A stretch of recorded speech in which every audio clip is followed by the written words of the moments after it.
Regardez les trois rôles que la parole prophétique doit jouer. C'est de nous éclairer. Deuxième rôle, de nous guider. Troisième rôle, de nous protéger contre les erreurs, les dangers et les chutes. Alors que dans le monde, il y a l'obscurité la plus totale. La parole prophétique est comme cette lampe-là. David dira, ta parole est une lampe à mes pieds, une lumière pour éclairer mes sentiers. Seigneur, mon âme te bénit, mon âme te loue, mon âme te lève. Merci encore pour ce temps. Le privilège que tu nous donnes d'être admis dans ta présence.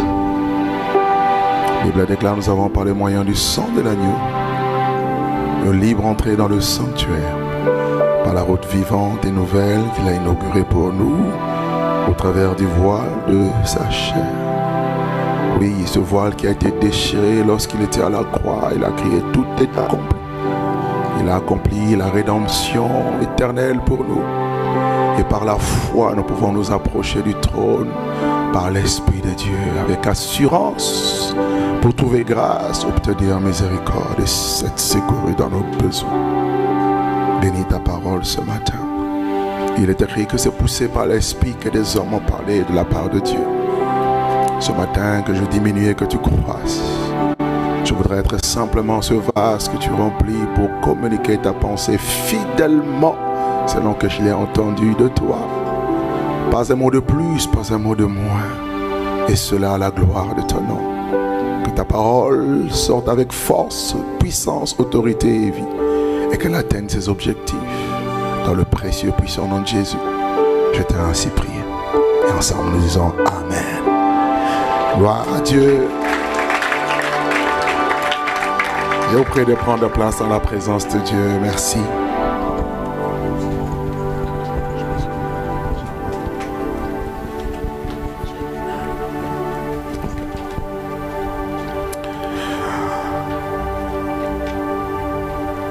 Nous allons prendre quelques versets bibliques que nous allons lire pour cette intervention, un message, un fardeau que Dieu a placé dans mon cœur. Nous sommes dans le livre de 2 Pierre au chapitre 1er, le verset 19 au verset 21. 2 Pierre au chapitre 1er à partir du verset 19. Et ensuite nous lirons 1 Samuel 3, 1 à 4. Et ensuite Jean 5, verset 35. Et nous finirons avec Philippiens 2, verset 14 à 16.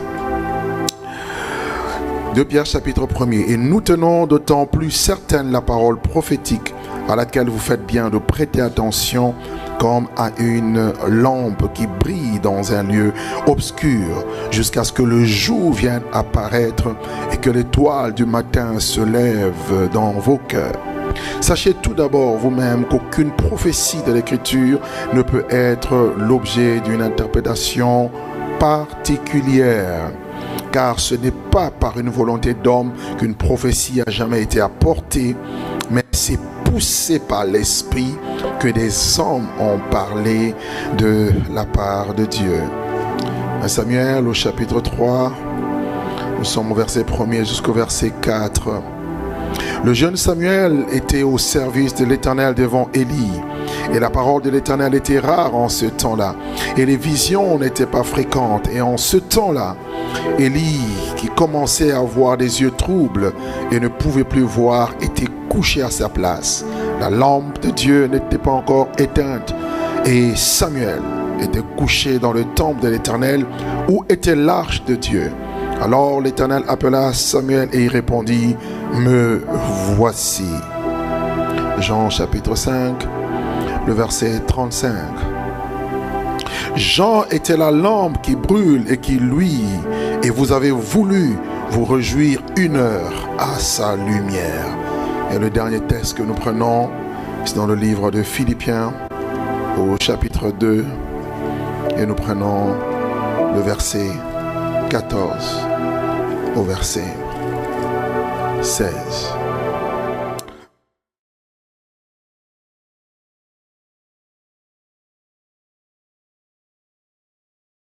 Irrépréhensible au milieu d'une génération perverse et corrompue par parmi laquelle vous brillez comme des flambeaux dans le monde. Amen. Je vous prie de prendre place dans la présence de Dieu. Je demanderai que vous puissiez m'écouter attentivement dans cette dernière intervention. Un message que Dieu a plaqué dans mon cœur pour son Église, son peuple, pour l'Église Nouveau Souffle, mais aussi pour le corps du Christ. C'est l'apôtre Pierre qui parle dans le livre de 2 Pierre, l'épître de Pierre. Il parle donc de la parole prophétique et il dit que cette parole prophétique, elle est comparée donc à une lampe. Et il loue, ou encore il est en train de vanter ces croyants qui étaient dispersés un peu partout dans l'Asie, dans la Bithynie, dans la Galatie, dans la Cappadoce, ces chrétiens qui étaient à l'étranger, en dehors de Jérusalem, mais qui avaient la parole prophétique avec eux et qui prêtaient attention à cela. Et il va dire, nous tenons d'autant plus certaine cette parole prophétique à laquelle vous faites bien de prêter attention comme à une lampe. Notre grand thème de ce CAD 21, c'est que la lampe de l'Éternel ne s'éteigne point. Et ici, l'apôtre compare la parole prophétique à la lampe qui doit brûler, qui doit briller dans un lieu obscur. Elle ne doit pas s'éteindre jusqu'à ce que l'étoile du matin s'élève dans le cœur. En d'autres termes, jusqu'à ce que Jésus revienne. Voyez-vous, 3 choses ici sont évoquées que nous allons essayer de développer. Premièrement, il parle de cette parole prophétique comme étant une lampe qui brille dans un lieu obscur. La deuxième chose, il parle d'un lieu, on va essayer de comprendre cela, le lieu obscur. Et la troisième chose, il dit, ça doit briller jusqu'à l'avènement de l'étoile du matin. Et c'est Jésus qui est l'étoile brillante du matin, celui qui revient, et il reviendra pour retirer son église, enlever son église. Et la parole prophétique doit brûler, doit briller jusqu'au retour de Jésus-Christ. Et lorsque nous allons dans le texte de 1 Samuel, et nous voyons là par contre un effet contraire, on nous dit dans un temps précis où il y avait un gardien de la lampe, un souverain sacrificateur du nom d'Élie. Il faisait office non seulement de juge, mais il était aussi comme le leader d'Israël, mais aussi celui qui devait garder la sacrificature, le sacerdoce, dans son intégrité, dans sa sainteté et dans sa pureté. Et voici comment est-ce que des choses mauvaises vont rentrer et vont faire en sorte que la lampe a commencé à s'éteindre. On nous dit que pendant le temps de sa vie, que la parole de l'Éternel était rare. De quelle parole il est question ici? Il est question de la parole prophétique. Pourquoi? Parce que dans tout le temps, depuis que Israël, ils ont toujours eu la Torah avec eux. Voyez-vous, ils avaient les écrits avec eux. Ils avaient le Pentateuque, les livres que Moïse avait écrits, ils les avaient. Mais comment ici on parle, on dit que la parole de Dieu était rare? On va essayer de comprendre. C'était la parole prophétique qui commençait à disparaître. On nous dit par la suite que les visions n'étaient pas fréquentes. Il y avait peu de gens qui avaient des visions, des songes, des révélations. Et on nous dit qu'il commençait aussi à avoir les yeux troubles. Alléluia. C'est-à-dire, il ne voyait plus bien. Il commençait à s'affaiblir. La vision prophétique commençait à connaître des troubles. Et la compromission est rentrée dans la maison de Dieu, et cela s'est étendu autour de cette nation. La première question que nous pouvons nous poser, qu'est-ce donc la parole prophétique? C'est quoi la parole prophétique?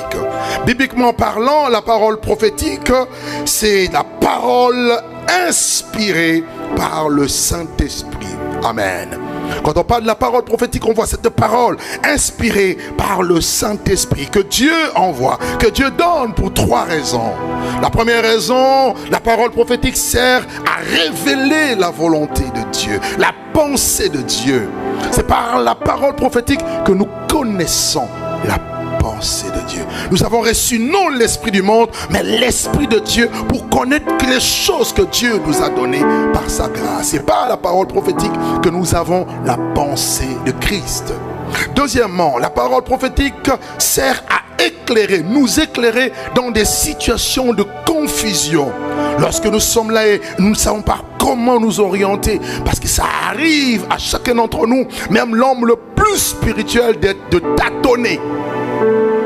À un moment donné, Paul voulait aller en mission. L'esprit de Jésus l'a empêché. Il commençait à tâtonner.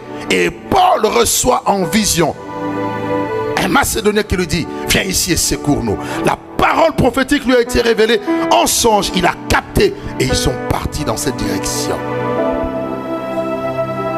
Et la parole prophétique, elle est là pour nous orienter sur la volonté de Dieu.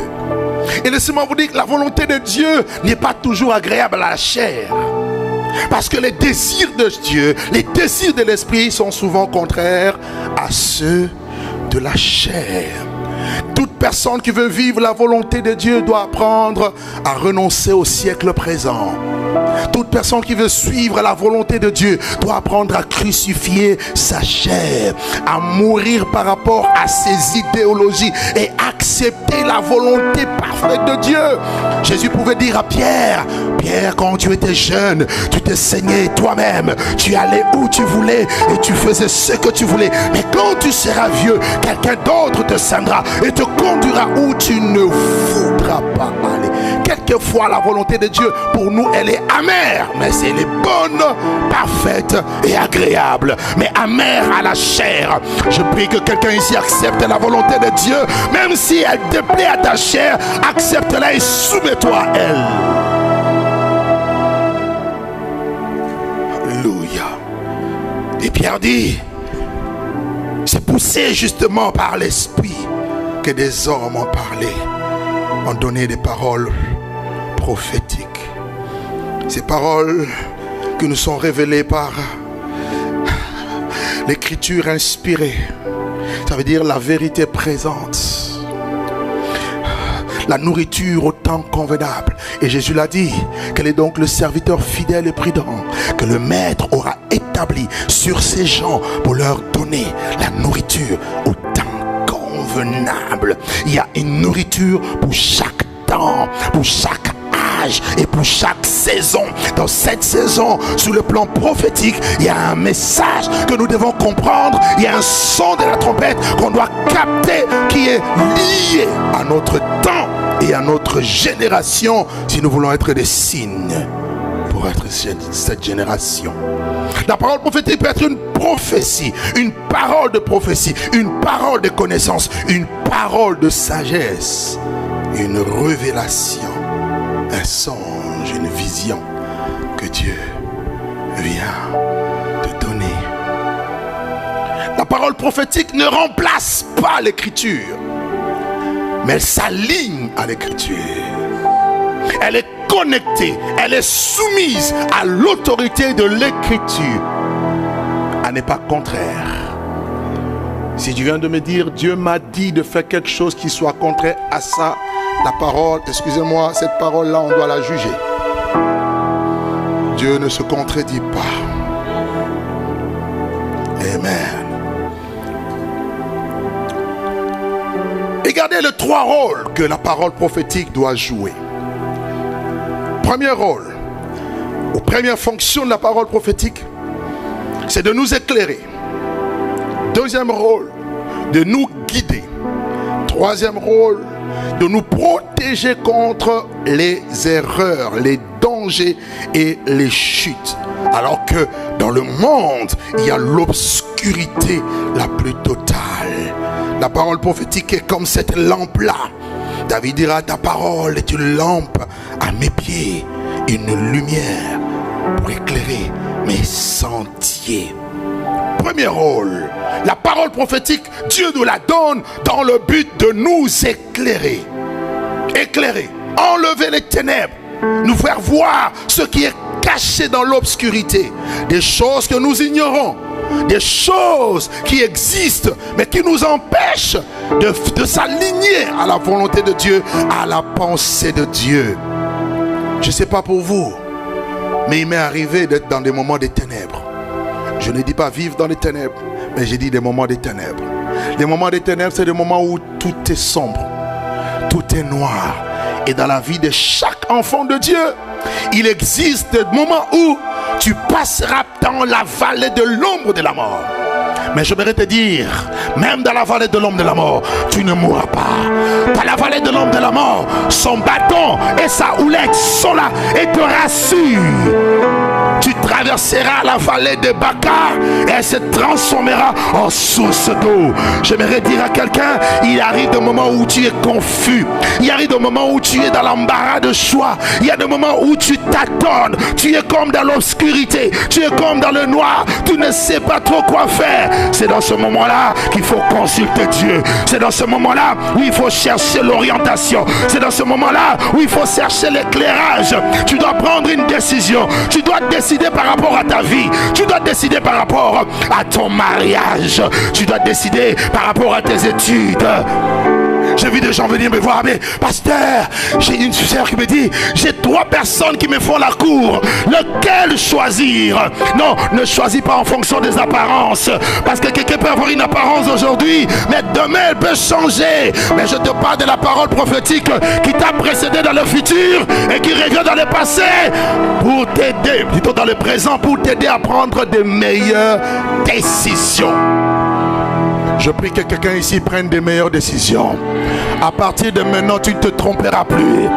Je déclare dans la vie de quelqu'un, lève bien ta main droite. À partir de maintenant, tu ne te tromperas plus. À partir de maintenant, que Dieu te donne la lumière, l'éclairage. Toi qui veux faire les affaires, tu dois savoir avec qui t'associer. Ne t'associe pas à n'importe qui. Tu risques de perdre des contrats et de marchés. Tu as besoin de la parole prophétique pour te guider dans tes choix et décisions.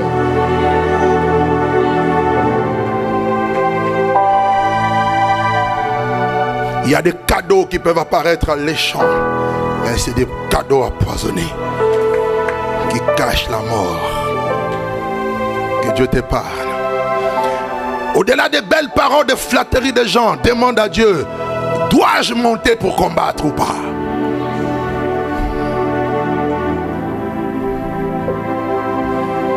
Je disais au premier service, toutes les fois où j'ai échoué à certaines choses, quand je m'assois, honnêtement, je dis, franchement, je n'avais pas écouté. N'est-ce pas? Qui veut continuer à échouer? N'écoute pas. Tu veux réussir? Qui veut réussir?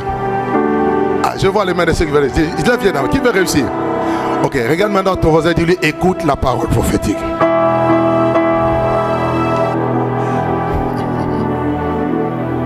Alléluia, alléluia. Deuxièmement, la parole prophétique guide nos pas. La parole prophétique, c'est ça qui nous donne la direction. On a vu hier la lampe. La lampe, c'est pas comme les lampes d'aujourd'hui. Les lampes antiques, c'était ces lampes-là qui contenaient des vases où on mettait de l'huile avec une mèche qu'on pouvait enflammer et qui pouvait éclairer. Et quand la Bible dit que la parole prophétique est une lampe, cette lampe-là n'éclaire pas. Ce n'est pas un projecteur qui t'éclaire pour voir clairement ta destination. Ta destination est connue, mais de manière opaque. Même Paul dit, nous voyons comme de manière obscure. Je vois, mais pas très bien. Mais la parole prophétique vient maintenant comme une lampe. Ça ne t'éclaire pas très bien sur la destination finale. Je connais la direction, mais le chemin de la direction, c'est la parole prophétique. Pour savoir où je mets les pieds. Ta parole est une lampe à mes pieds. C'est-à-dire ça t'éclaire étape par étape. J'aimerais dire à quelqu'un, tu iras étape par étape, de progrès en progrès, de succès en succès, de révélation en révélation, de percée en percée, traverser de victoire en victoire, d'impact en impact. Est-ce que je parle à quelqu'un? Je disais, tu iras à cause de la parole prophétique. Ah, je suis de ceux-là qui ont décidé, je ne me tromperai plus. Ah, je me ferai plus avoir. Ah, je consulterai Dieu et Dieu m'éclairera. Que Dieu éclaire tes ténèbres, que Dieu éclaire tes ténèbres et que Dieu éclaire tes ténèbres. Tu feras le bon choix de tes études. Ah, j'aimerais dire à quelqu'un, parents, tu donneras la bonne éducation à tes enfants. Amen, amen. Tu feras des bons choix de ton conjoint. Tu ne te tromperas pas de partenaire. Oh non, c'est pas la pointure de ma... Non, tu auras la taille de ta chaussure par le bon choix. Le bon choix, ça ne veut pas dire que tout va aller bien. Il y aura des moments, c'est un peu compliqué, mais c'est quand même comme ça. Alléluia. Parce qu'il y en a, moindre tribulation, j'en veux plus. Moi non, moi, c'est bon, c'est fini, c'est fini. J'en ai marre. Je quitte la maison. Je découche. Je vais chez mes parents. Je mange plus. Je boude. Des hommes qui sont comme des omelettes.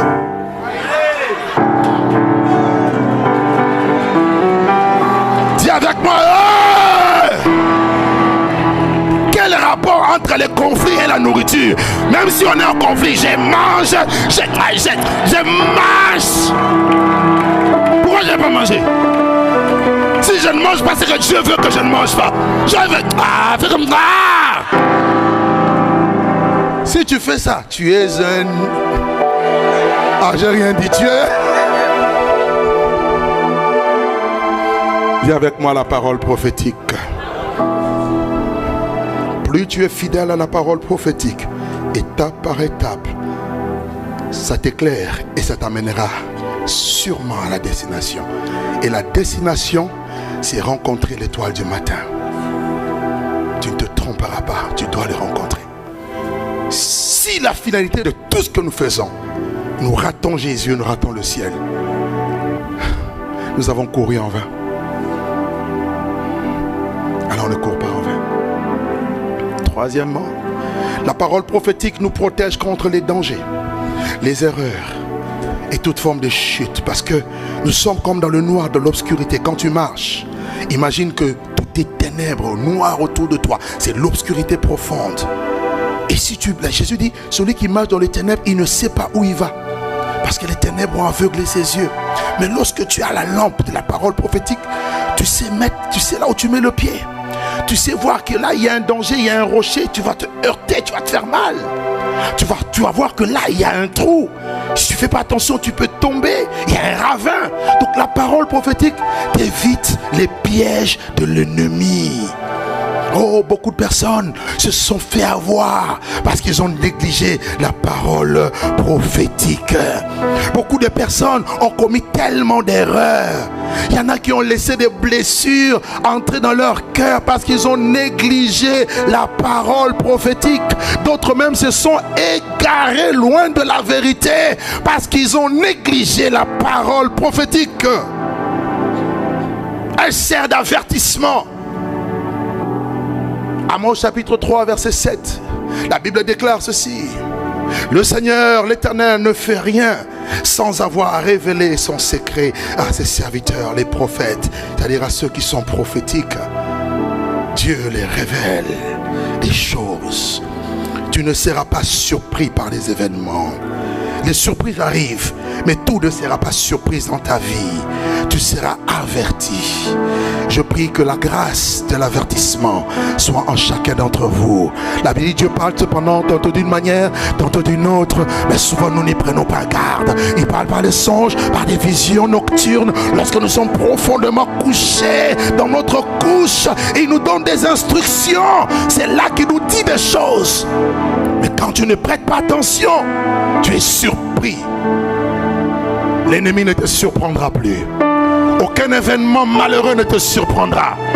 tu seras averti, tu seras divinement averti. Oh, je déclare que l'église de la dernière temps, des derniers temps, soit divinement averti.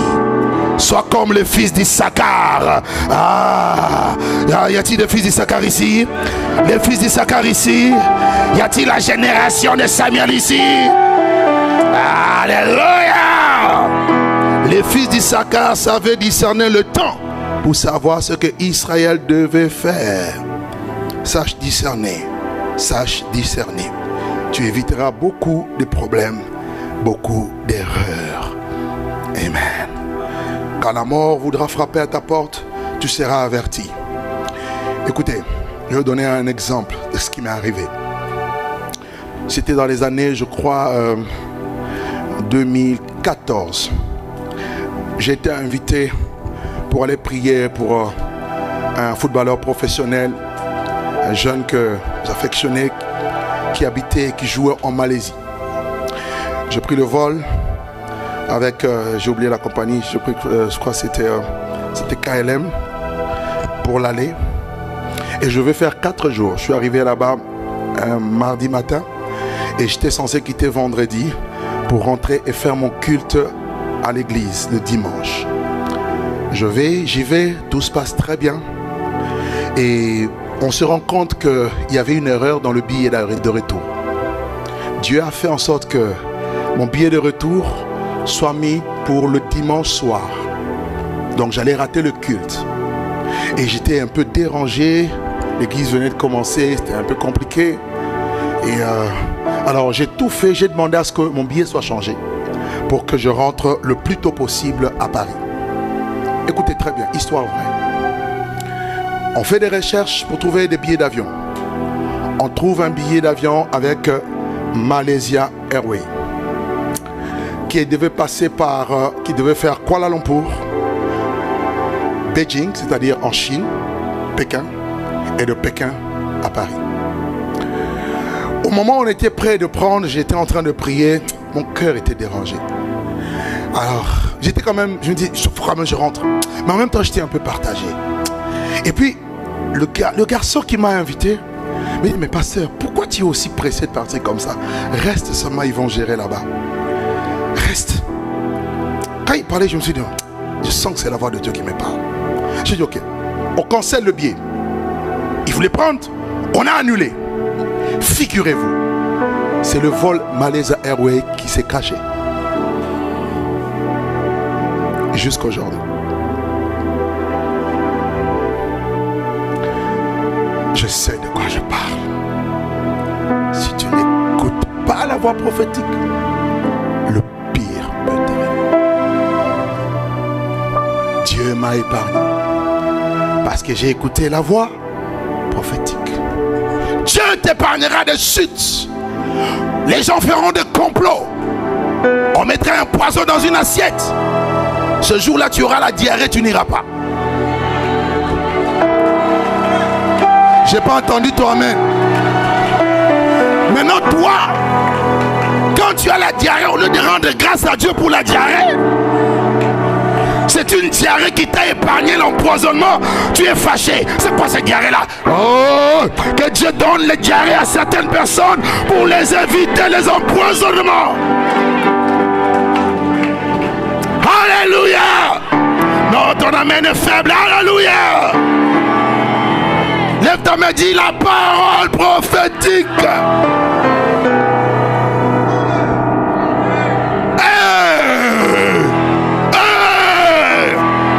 C'est pour cela que toute chose concourt au bien de ceux qui aiment Dieu. J'ai fait des plans, les plans peuvent changer. C'est pour ça ceux qui suivent la parole prophétique, vous devez être sensibles. Lorsqu'on suit l'étoile, des fois l'étoile disparaît. Quand l'étoile disparaît, toi aussi arrête-toi jusqu'à ce que ça réapparaisse. Le point, tu suis l'étoile et tu te fâches quand ça se disparaît. Les voix de Dieu sont incompréhensibles à l'intellect. À chaque fois que tu comprendras tout, c'est que tu n'as rien compris du tout. Il y a moi qui te parle, je comprends pas. Des fois il est là, il dit, mais J'ai juste développé l'art de l'écoute et de l'obéissance. C'est tout. Rien d'autre. Amen, amen, amen, amen. La parole prophétique. Et ceux qui ont la parole prophétique, ce sont des hommes et des femmes qui sont comme des lampes. On ne dit pas que la parole prophétique est une lampe. On dit elle est comme une lampe. Parce qu'elle doit être portée par des lampes. Et ces lampes-là, ce sont des prophètes. Et c'est ça qu'on veut voir. Amen. Des hommes et des femmes fidèles, intègres, justes. Des gens qui sont divinement avertis. Des gens qui ne sont pas surpris. Et eux, au milieu d'un territoire obscur, sombre, eux, ils ont l'orientation. Eux, ils ont l'éclairage. Eux, ils ont la direction. Eux ne sont pas perdus au milieu de la mer pendant la nuit. Parce qu'ils ont une guidance spirituelle. Le lieu obscur représente quoi? Le mot obscur parle de tout ce qui est sombre, de tout ce qui est ténèbres. Dans le sens spirituel, le lieu obscur n'est pas un endroit géographique, mais plutôt une atmosphère spirituelle. Une condition spirituelle où il y a la corruption, où il y a le manque de clarté, le manque de direction, où il y a les ténèbres profondes, là où il y a le chaos, le tohu-bohu, comme dans Genèse 1. La terre était informe et vide. Il y avait le chaos et il y avait les ténèbres sur toute la surface de l'abîme. Donc là où il y a le lieu obscur, c'est là où il y a les ténèbres spirituelles, les ténèbres de l'ignorance, là où il y a le chaos, la déchéance, la corruption, là où il y a toutes ces choses mauvaises. Et Jésus nous aide à comparer l'époque, les temps, à deux époques dans la Bible. Vous savez qu'il n'y a rien de nouveau sous le soleil. Ce qui était, c'est ce qui sera. Rien et absolument rien de nouveau. Vous voyez? Et Jésus dira, avant son retour, on verrait le retour de deux époques, deux temps, deux générations. Premièrement, c'est l'époque de Noé. Deuxièmement, l'époque de Lot. Dans Genèse chapitre 6, vous notez la référence, le verset 5 à 12, c'est là que la Bible dépeint un peu l'époque de Noé. La Bible dit, au temps de Noé, la méchanceté des hommes était grande. On parle des hommes qui étaient grandement méchants, mauvais, qui faisaient de mauvaises choses, qui pouvaient poser de mauvais actes. Et la Bible dit que les pensées de leur cœur étaient chaque jour tournées uniquement vers le mal. Aucun d'eux ne faisait le bien. Aucun d'eux ne pratiquait le bien. Donc le mal, l'iniquité était devenu la norme. Vous savez, le mot iniquité, c'est un mot qui tiré du grec anomia, qui veut dire sans loi. Sans la loi de Dieu. Il y a des gens qui vivent dans le dérèglement, des personnes qui vivent dans la licence. C'est eux-mêmes qui fixent les lois, c'est eux-mêmes qui fixent les règles morales et spirituelles. C'est ça l'iniquité. Ils rentrent, ils se plongent dans tout ce qui est idolâtrie. Ils sont dans toutes sortes de vices. Ils sont dans toutes sortes de péchés. Mensonge, vol, calomnie, rébellion, révolte. Et c'est ce que Paul plutôt dira, sache que dans les derniers jours, il y aura des temps difficiles, car les hommes seront égoïstes, fanfarons, hautains, blasphémateurs, rebelles à leurs parents, insoucieux, ingrats, irréligieux, déloyaux, cruels, criminels, ayant l'apparence de la piété, régnant ce qui en fait la force. Ce qui s'est passé là, c'est également ce qui s'est passé au temps de Noé. Vous vous rappelez, le cœur des hommes, chaque jour, pas un seul jour où ils pouvaient penser au bien. Ça me rappelle lorsqu'on allume la télé, les informations. Il n'y a jamais rien de bon. En tout cas, c'est très rare. Peut-être quelque chose de bon, c'est lorsqu'on vous souhaite bonne année. Oui ou non? Et c'est partout. Quand vous allez ouvrir votre courrier, boîte aux lettres, surtout quand vous avez des courriers recommandés. Et si vous êtes chef d'entreprise,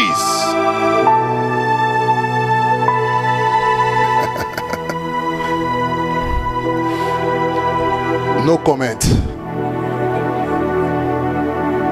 Que des mauvaises nouvelles. Heureusement, la parole prophétique a une bonne nouvelle. Alléluia. La Bible dit au temps de Noé, la terre était corrompue. Il y avait la corruption. Les gens vivaient dans la corruption. La corruption, c'est l'état d'une génération, d'une société qui est en train de se ruiner.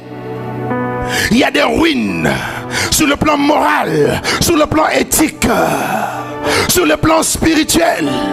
La corruption. Vous avez la corruption sur le plan physique. Regardez le nombre de personnes qui vendent leur corps pour de l'argent. La prostitution, la débauche, la licence. Il y en a qui pratiquent des orgies. Ça se passe dans notre monde. Au temps de Noé, avec la corruption, aujourd'hui il faut corrompre pour avoir un poste. Il faut corrompre pour être élu.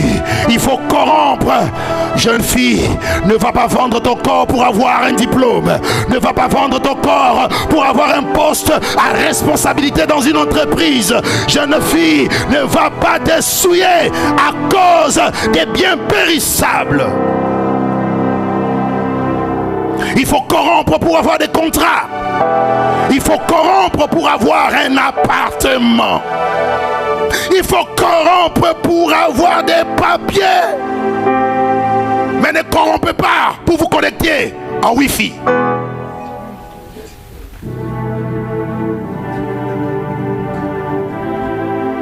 Faites attention.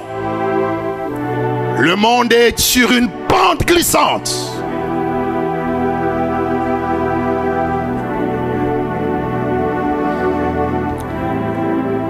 Il m'a dit, tu viens aujourd'hui clôturer en tant que prophète et apôtre. Dire le cœur de Dieu dans une génération qui ne veut plus entendre. Ils veulent des prophètes. Même tu dis à Ézéchiel, tu es pour eux comme un chanteur qui a une belle voix agréable. Ils aiment écouter la belle musique, la belle voix, mais ils ne veulent pas changer. Corruption, des pots de vin à gauche et à droite. Même dans le ministère, il y en a qui corrompent pour avoir des titres. Si dans une église on t'a pas reconnu, tu vas chercher un père spirituel en internet, tu lui donnes de l'argent et il devient ton daddy et il te met de l'huile et il te met une soutane et tu dis je suis maintenant prophète. Est-ce que le prophète Jonathan n'est pas le seul? Moi aussi je suis prophète. Qui t'a établi? Oui, acclame. Qui t'a établi? On ne ramasse pas les pères spirituels. Et un père spirituel responsable ne consacre pas n'importe qui. Alléluia. La corruption, dis avec moi la corruption. Et la terre était remplie de violence. Dans la corruption, les mensonges et tout ça. Les gens mentent. Matin, midi, soir, ils mentent. La terre est remplie de violence. Regardez toutes les guerres qu'il y a. Des conflits sanglants, même dans des familles, il y a des guerres aujourd'hui. Les gens ne s'entendent pas, et les gens s'entretuent. Le terrorisme, l'empoisonnement, même dans l'église, il y a de certains coins, on te donne de l'eau, tu ne bois pas, parce qu'on a mis des choses mauvaises. Frères, sœurs, donc nous vivons dans quel monde? L'apôtre King de nous parler, il viendra ici. Un jour il est au Congo, une conférence des hommes de Dieu. Ils sortent tous de l'hôtel. Ils ont tous pris le petit déjeuner. Ils arrivent à la conférence. La conférence finie. On propose un repas pour les hommes de Dieu. Tous les hommes de Dieu ont dit qu'ils sont en jeûne. Pose-moi la question à ton voisin. Le jeûne a commencé quand?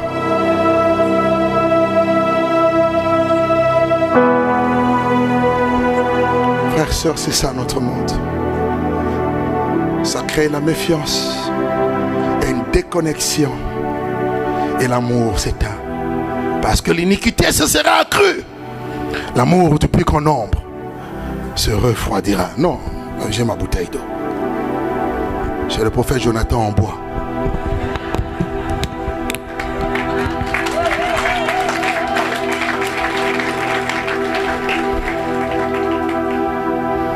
Ça paraît anodin, mais c'est tout un message. Tu me suis? Et pendant ce temps obscur, Dieu a suscité une voix prophétique. Noé, un homme juste. Hébreux 11, verset 7, la Bible dit: Noé fut divinement averti des choses qu'on ne voyait pas encore. Dieu lui révèle qu'il va y avoir un jugement. Mais avant que le jugement ne vienne, tellement que c'est un Dieu d'amour, Dieu fait de Noé, cette lampe-là, un prédicateur, un prophète. La Bible dit qu'il était un prédicateur de la justice. Il parlait à ceux de sa génération: quittez le péché, quittez la violence, quittez la méchanceté, répentez-vous, répentez-vous. Bientôt Dieu va juger. Il y aura le déluge, la pluie va tomber, parce qu'il ne pleuvait pas encore à l'époque. Ils ont pris Noé pour un fou. La prédication, la croix est une folie pour ceux qui périssent.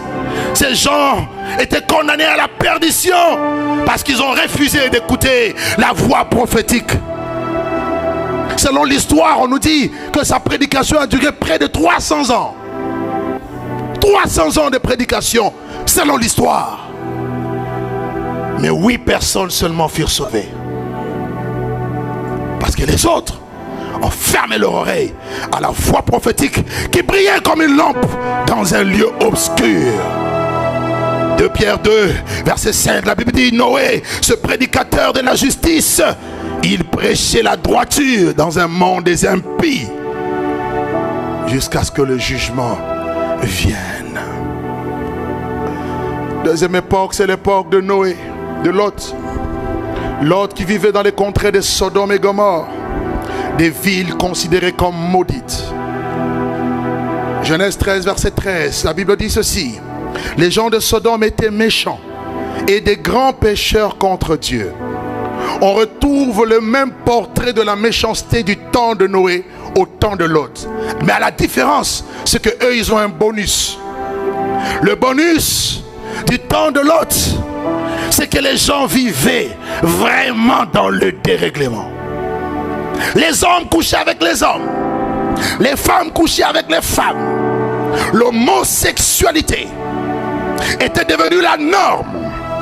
Et la même Bible dans Genèse 19 nous montre que lorsque les anges sont venus rendre visite à Noé, plutôt à Lot, les hommes de cette ville, depuis le plus petit jusqu'au vieillard, ils les ont menacés parce qu'ils voulaient coucher avec eux. Vous vous rendez compte? Toute une génération perdue à cause d'un dérèglement dans les vices contre nature. Et la Bible déclare dans Romains 1 verset 18 que la colère des hommes de Dieu se révèle contre toute impiété des hommes et contre toute injustice des hommes qui retient injustement la vérité captive. Ce qu'on peut connaître de Dieu leur est manifesté. Mais ils ont rejeté ces choses. Ils ont accepté des pratiques contre nature, allant homme avec homme, femme avec femme. Même les animaux ont un peu d'intelligence. Ils ne le font pas. Aujourd'hui, les hommes décident de changer leur sexe. Vous voulez corriger la nature? Dieu s'est donc trompé en vous envoyant tel que vous êtes. Je suis fier d'être venu homme. Sois fier d'être venu femme. Dieu a créé l'homme et la femme à son image. L'homme n'est pas supérieur à la femme n'est pas supérieure à l'homme. Ce qui les distingue, c'est les fonctions et non la valeur. Nous avons la même valeur, mais ce sont des fonctions qui nous différencient.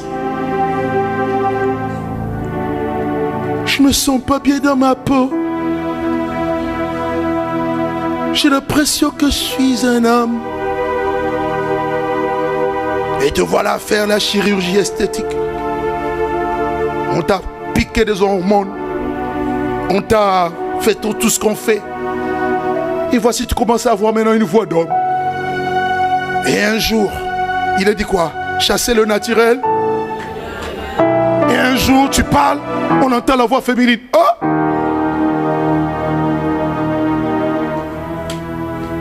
Arrêtez ça. Il faut le prêcher, Bishop. Parce que ces choses qu'on retrouve dans le monde menacent l'Église. Et on veut nous museler. Il faut être tolérant. Je tolère ce que la Bible tolère. Et je ne tolère pas ce que la Bible ne tolère pas. Ma Bible me déclare que ni les homosexuels, ni les efféminés n'hériteront le royaume des cieux. Ce n'est pas un message de condamnation. Si tu n'as jamais connu Jésus et que tu es dedans, je t'annonce l'amour de Dieu. Dieu t'aime et viens à lui. Et il va te sauver. Et il va te transformer. Je vis dans mon ministère deux hommes venir. Ils m'ont dit, pasteur, tu as prêché contre nous aujourd'hui. Parce que moi, je ne joue pas avec ça. Je sais qu'en France aujourd'hui, prêcher ce message, tu peux être arrêté. On peut même te mettre en prison. Mais ils ne peuvent pas me mettre en prison. Parce que s'ils veulent me mettre en prison, je leur dirai, mettez d'abord la Bible en prison. Ensuite, vous me mettrez en prison. Parce que tant que la Bible sera entre nos mains, je prêcherai comme un perroquet ce qui est écrit dedans. Je leur ai prêché ce message, pasteur. Ils étaient là à toucher. Ils sont venus me voir après le culte. Pasteur, on vient te voir. On a été touché par le message. Vraiment, on décide de nous repentir. C'est ça le but de Dieu. La vérité, c'est pas pour condamner. La vérité, c'est pour sauver. Vous connaîtrez la vérité. Et la vérité vous affranchira. Et la vérité vous rendra libre. Ils se sont séparés. Et Bishop, figure-toi que l'un des partenaires a tout arrêté. Il s'est fiancé et il s'est marié. Nous l'avons marié, non à un homme, à une femme. Donne-moi un amen, donne-moi un amen. Je ne te parle pas de blabla, c'est la vérité. Nous devons porter la parole prophétique.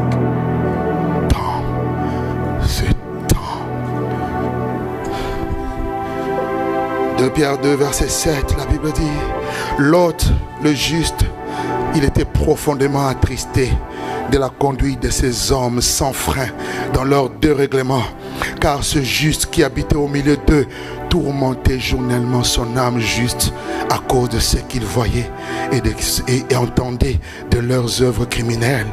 Comment une église, comment un pasteur qui voit ces choses au lieu et qui entend ces choses, au lieu d'être tourmenté, au lieu d'être dérangé, il veut couvrir et justifier.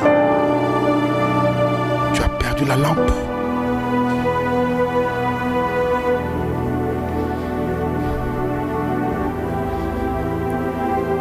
Il faut des lampes. Il faut des vrais prophètes. Je ne parle pas des titres.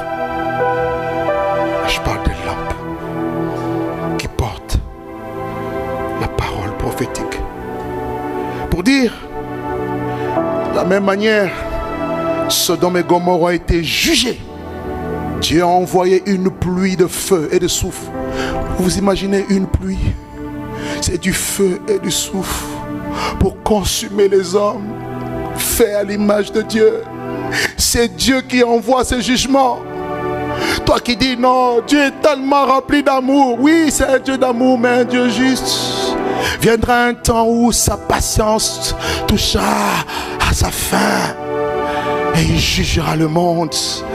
Et les exemples de Sodome et Gomorrhe sont restés comme des modèles pour des impies à venir. Pour les impies de notre temps et de notre génération. Pour ceux qui veulent se détourner de Dieu pour croire qu'ils sont plus sages que le Créateur. Vous ne comprendrez pas comment ça arrivera, mais ça arrivera. Et Dieu m'a donné cette nuit une vision où je voyais un grand jugement s'abattre sur la France et sur l'Europe. C'était terrible et horrible. J'ai vu le feu. J'ai vu plusieurs choses en train de s'embraser. Première vision que j'ai vue. Deuxième vision, j'ai vu qu'on commençait à avoir des pertes d'énergie. Et qu'on va avoir des personnes qui n'auront plus d'électricité facilement. Vous voyez les délestages qu'on voit en Afrique, ça arrive ici. Je l'ai vu. Et troisièmement, j'ai vu une grande crise économique au point où les hommes qui avaient une bonne position sociale, d'accord, allaient fouiller dans des poubelles pour chercher de quoi manger. Ça sera la réponse au châtiment, au jugement de Dieu contre un peuple et une nation qui s'est détourné de Dieu. France, reviens à ton premier amour. Souviens-toi quand tu as été visité. Souviens-toi des premiers missionnaires, Douglas Scott, qui venait de l'Angleterre, qui a amené un évangile de feu. Souviens-toi de l'origine de ta prospérité. Ta prospérité, France, vient de la parole de Dieu. De la parole de Dieu. Et tu t'es détourné. Et Dieu s'apprête à te juger. À moins que tu ne te répandes.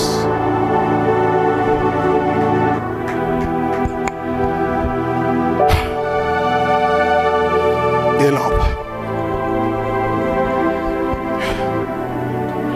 Au-delà de ces deux époques, voici une tragédie qui est arrivée maintenant dans le peuple de Dieu, au milieu du peuple de Dieu. C'est à nous d'être les gardiens de la lampe, le peuple de Dieu. C'est à nous de veiller à ce que les lampes soient toujours allumées. Mais on nous dit au temps de Samuel, au temps d'Élie, qu'il y a eu un temps sombre pour le peuple de Dieu. Au point où les fils d'Élie, le souverain sacrificateur, commençaient à vivre dans la licence. 1 Samuel 2, à partir du verset 12, on nous dit que les fils d'Élie étaient des hommes pervers. La perversion, la condition spirituelle était devenue sombre au milieu du peuple de Dieu. Il vivait dans la perversion. Qu'est-ce qu'il faisait? Et la Bible dit, ils ne connaissaient pas l'Éternel alors qu'ils prêchaient. C'est eux les prédicateurs. C'est eux qui servaient Dieu. Il est possible de servir Dieu sans le connaître. Mais je t'en supplie, avant de le servir, apprends à le connaître d'abord. Et ils ne connaissaient pas. Quand les gens amenaient des offrandes, eux, ils se servaient. Ils volaient. Vous savez que dans l'église, il y a aussi des voleurs d'offrandes. Pas ici, mais j'ai vu ça ailleurs. Bon, Michel, tu ne vas pas d'ici, ici, il y en a. Ok, gloire à Dieu. Continuez comme ça. Ne volez pas les offrandes. Ça amène la mort. Amen. Et ils volaient. Ils étaient dans la corruption. Pire encore, la Bible dit que, alors qu'ils étaient mariés, ils couchaient avec des filles qui venaient adorer Dieu dans le temple. Les gens viennent, les filles qui viennent là, elles viennent chercher Dieu. Elles ne viennent pas chercher des hommes mariés.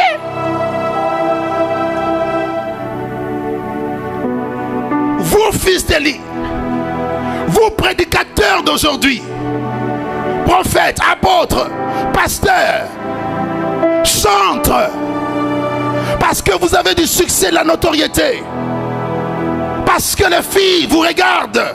En réalité, ils regardent le don qui est en vous, mais ce n'est pas vous. Moi, il y a quoi en moi? Dis avec moi, ce type-là est zéro, c'est 0, 0. C'est comme ça. C'est pour ça qu'il ne faut même pas oser.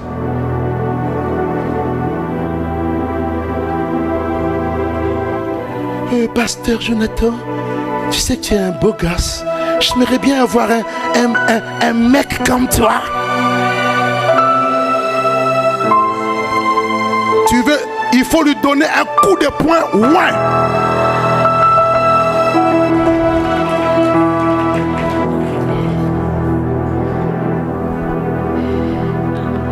Parce que le jour où tu n'es rien, personne ne te regarde.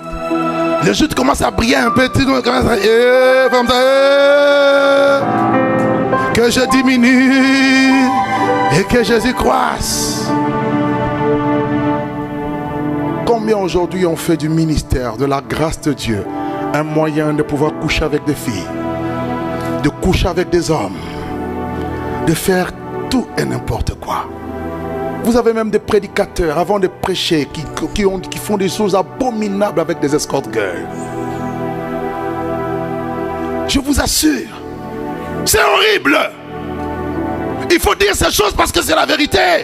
Et certains, parce qu'ils ne sont pas affermis, se disent, ah, comme mon pasteur m'a dit, il va me délivrer par cette voie-là. La délivrance, c'est pas lorsqu'on te lave. La délivrance, c'est pas lorsqu'on te déshabille. La délivrance, c'est pas lorsqu'on couche avec toi. La délivrance, c'est lorsqu'on déclare au nom de Jésus et on chasse les démons. J'ai vu un jeune prophète il y a quelque temps. Lui, il avait des femmes mariées. En fait, moi je me demande comment vous aussi les hommes, vous laissez vos femmes. Chez vous, vous n'avez pas de douche. Vous n'avez pas de salle de bain. Regarde-moi ton voisin, dis-lui, est-ce que chez toi il n'y a pas de...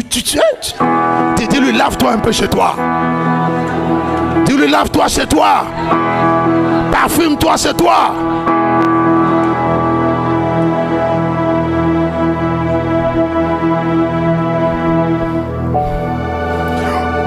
Je parle comme ça parce que Dieu me dit, il y a quelqu'un ici qui s'est fait laver. C'était dans le passé. Maintenant, Dieu veut te laver avec la parole de Dieu. Pour que tu sois pur. Alléluia. Dieu ne te condamne pas, mais ce sont des choses qui ne se font pas. Dans la Bible, c'est une malédiction que de regarder la nudité de celle qui n'est pas ton partenaire. C'est écrit. Lévitique 18. Lévitique 19, Lévitique 20, lisez-le. C'est écrit noir sur blanc. Œil couché. Élie a pris ces choses. Il a eu des rumeurs. Il a entendu que des choses mauvaises se font. Il appelle ses enfants. Il leur parle. Mais ils ne veulent pas écouter. Vous savez, des enfants têtus. Des enfants rebelles. Mais la faute d'Élie, c'est qu'il n'a pas su discipliner, suspendre ses enfants pour protéger la sainteté du sacerdoce. Le sacerdoce, c'est ça. On ne joue pas avec ça. Dieu lui envoie un prophète pour l'avertir. Il dit, d'où viens-tu que tu honores tes fils plus que moi? Il n'a pas prêté attention. Et comme il ne prêtait plus attention, regardez la conséquence. Dans la maison de Dieu, la parole de Dieu commence à devenir rare. La parole prophétique commence à disparaître. Dans la maison de Dieu, plus de visions. Je prie que vos yeux s'ouvrent. Il faut que dans l'église, il y ait des visions. Des bonnes visions. Il faut vraiment bien voir, hein? Voilà, pas halluciner. Parce qu'il y en a qui hallucinent aussi. Je parle bien des visions. Ok, amen. Et la Bible dit que la lampe de l'Éternel commençait à s'éteindre. Elle n'était pas encore éteinte, mais elle voulait s'éteindre. Quand Dieu a vu que la tendance allait négativement, Dieu a directement suscité une véritable lampe qui était Samuel. Samuel était la lampe de Dieu. Samuel était la personne disponible. Voilà pourquoi Dieu a commencé à l'appeler. Mais lui-même ne discernait pas. Il va voir Élie. Il dit non, je ne t'ai pas appelé. Et à la fin, Élie comprend que non, c'est Dieu qui est en train d'appeler l'enfant. Il dit prochainement, si tu entends cette voix, dis parle Seigneur, car ton serviteur écoute. Samuel est devenu la lampe. Samuel est devenu le porteur de la parole prophétique. Et quand il a tendu l'oreille pour écouter le ainsi dit l'Éternel, Dieu lui a annoncé le jugement qui devait s'abattre sur Élie et toute sa maison parce qu'il avait méprisé le nom du Seigneur. Il a laissé l'obscurité du dehors entrer dans la maison de Dieu. Nous sommes des gardiens de la lampe. Nous ne devons pas accepter que le monde entre dans l'église. Nous ne devons pas accepter que les mauvaises choses entrent dans l'église.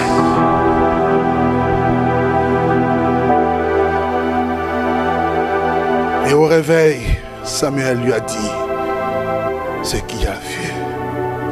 C'était trop tard. Le jugement était déjà arrêté. Quelque temps après, en un jour, les deux fils d'Élie, Ophni et Phiné, sont morts. Lorsque la femme de l'un d'eux l'a appris alors qu'elle était enceinte, elle va crier, elle va coucher sous le poids de la douleur, et l'enfant qu'on va donner naissance, qui va donner naissance, sera appelé Ichabod, parce qu'en même temps l'arche avait été prise, c'est-à-dire la gloire était bannie. Frères et sœurs, la gloire que Dieu envoie nécessite la protection. Il faut protéger la lampe pour qu'elle ne s'éteigne pas. Lorsque la lampe s'éteint, la gloire s'en va. Dieu dit à l'église d'Éphèse, si tu ne te répands pas, je viendrai et j'ôterai le chandelier de sa place. J'ôterai la lampe. Que cette lampe ne me quitte jamais. Que cette lampe brûle constamment. Tu n'as pas besoin de sentir. Elle est là. Elle est vivante. Elle est communicatrice de vie. Elle est transformatrice de vie. Cette lampe, c'est elle qui impacte. Cette lampe, c'est elle, au travers d'elle, que Dieu fait des guérisons, des miracles et des signes. Cette lampe, c'est celle qui vous attire nombreux pour non écouter les chants des charlatans, mais écouter la parole de Dieu. Cette lampe, c'est ça qui vous met la soif de Dieu dans votre cœur. Cette lampe, c'est ça qui vous amène à élever vos cœurs vers Dieu. Cette lampe, c'est ça qui vous prépare au retour de Jésus. La lampe de Dieu n'était pas éteinte. Église Nouveau Souffle, que cette lampe ne s'éteigne point. Que cette lampe ne s'éteigne point. Donnez à Dieu chaque année l'occasion de vous donner toujours un nouveau souffle. Vous voyez, chaque nom de l'église suscite un combat spirituel. Nouveau souffle, ainsi par l'Éternel. C'est ce que vous devez rechercher tout le temps. Parce que vous allez voir, à chaque fois qu'il y a un nouveau souffle, c'est comme s'il y a un autre souffle qui veut venir pour éteindre le nouveau souffle. Mais je déclare et je décrète qu'ils ont échoué. Je déclare et je décrète, tous ceux qui ont des mauvaises langues, mandatés, envoyés par l'enfer, animés par les œuvres de la chair, dans un but d'éteindre le souffle de Dieu, ils sont confondus. La Bible dit, ils vous feront la guerre, mais ils ne vous vaincront pas. Toute arme forgée contre vous sera sans effet. Je déclare que le souffle nouveau continue à souffler, qui est le roi, qui est le roi, qui est le souffle. L'Éternel Dieu forma l'homme de la poussière de la terre et il souffla dans ses narines un souffle de vie et l'homme devint une âme vivante. Il y a encore des morts qui t'attendent, tu dois souffler en eux. L'Esprit vient des quatre vents des cieux et souffle sur ces morts. C'est une armée nombreuse, une armée très nombreuse. Bishop, avec ta permission, permets-moi de dire ce que je te dis. Merci. Je priais ce matin. L'Esprit de Dieu m'a arrêté un moment quand j'étais en train d'écrire le message. Il m'a dit, va dire à mon serviteur que dans le monde des ténèbres, il se passe des complots. Il se passe des conciliabules. Il y a des personnes qui se mettent ensemble parce que vous êtes en train, non seulement physiquement, mais d'abord spirituellement, en train de déranger et de bousculer beaucoup de choses. Et Satan est fâché. La sirène des eaux a été relâchée dans un but de pouvoir éteindre le feu et empêcher que ce souffle puisse se souffler à nouveau. Mais ils ont ciblé la tête. Ils ont ciblé le pasteur. Ils ont prévu qu'il commence à avoir une série de faux témoignages. Je l'en ai partagé tout à l'heure. Il m'a dit un petit truc, mais c'est pas vraiment ce que j'ai vu. Ce que j'ai vu, c'est quelque chose qui s'apprête à venir. Voilà pourquoi, Église du Seigneur, je suis venu ici comme un messager de Dieu, vous dire, soutenez votre pasteur et priez pour lui. Tous ces plans de l'ennemi n'arriveront jamais à succès parce que Dieu les arrêtera. Plus ils vous feront du mal, plus Dieu vous emmènera plus haut et plus loin. C'est en fait l'attaque que Joseph avait connue. Et c'est l'attaque ultime. Après cette attaque, Il était parti en prison. Après la prison, c'était l'élévation sur la scène encore planétaire. Je prie que cela soit ainsi pour son serviteur. Au nom de Jésus, je détruis toute mauvaise langue, toute langue qui s'élève, toute langue de vipère. Je l'anéantis, je l'anéantis et je le brise au nom de Jésus. Je détruis tout venin du diable. Soyez une église spirituelle. N'écoutez pas tout ce qui se raconte sur les réseaux. Paul dit, nous sommes au milieu d'une bonne et d'une mauvaise.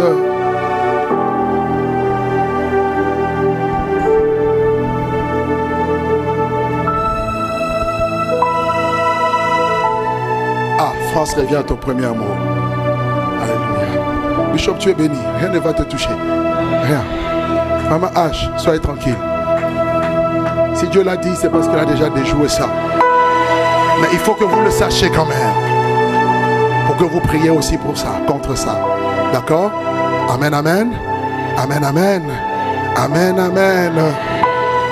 Vous savez, au premier kill, j'ai touché l'aspect de Jean qui était l'homme qui brûle.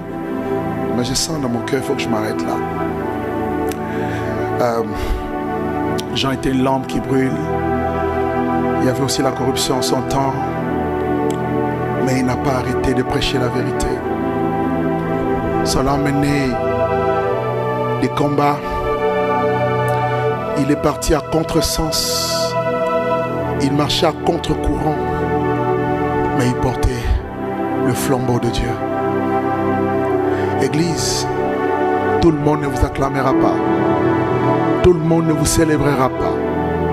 Il y a des gens qui voudront, comme nous autres là, être toujours derrière vous. Je suis très fier de voir tout ce que Dieu fait. Franchement, encore, gloire à Dieu et chapeau, Bishop. En 3 ans, voir ça, vraiment la gloire est à Jésus. Et on dit chapeau à l'homme de Dieu qui est en train d'abattre un travail remarquable. On sera toujours là pour vous soutenir, toujours. Je lui dis toujours, à moins que je sois déjà occupé, mais tu m'invites, tu veux que je sois là, pas seulement pour prêcher, mais pour autre chose, je serai là. Parce qu'on veut voir des lampes. Le fardeau que je porte, que nous portons, très peu le portent. Aujourd'hui, certains font l'église pour du business. C'est devenu le business pour certains. Du chiffre, de l'argent. Mais le cœur de Dieu, c'est pas ça. On n'amène pas les gens au ciel. Quand Jésus reviendra, personne ne partira avec la salle, les instruments, les matériels. Nous partirons avec les pierres vivantes des hommes et des femmes gagnés à Jésus. Voilà pourquoi, quel que soit ce que Dieu peut nous donner, quelles que soient les bénédictions, nous voulons rester focus. Nous voulons, dans cette génération perverse et corrompue, briller comme des flambeaux. Jean-Baptiste, on a coupé sa tête, mais il n'a pas renoncé. Il est allé jusqu'au bout. Payons le prix. Acceptons d'être insultés pour le nom de Jésus. Acceptons d'être critiqués, calomniés pour le nom de Jésus. Qu'on dise des choses mais qu'elles soient fausses. Qu'on ne nous retrouve jamais dans ce qu'on va nous critiquer, nous dire de nous en mal. Et je vous assure, la Bible déclare, la lampe des méchants s'éteindra, mais la lampe des justes, jamais elle ne s'éteindra.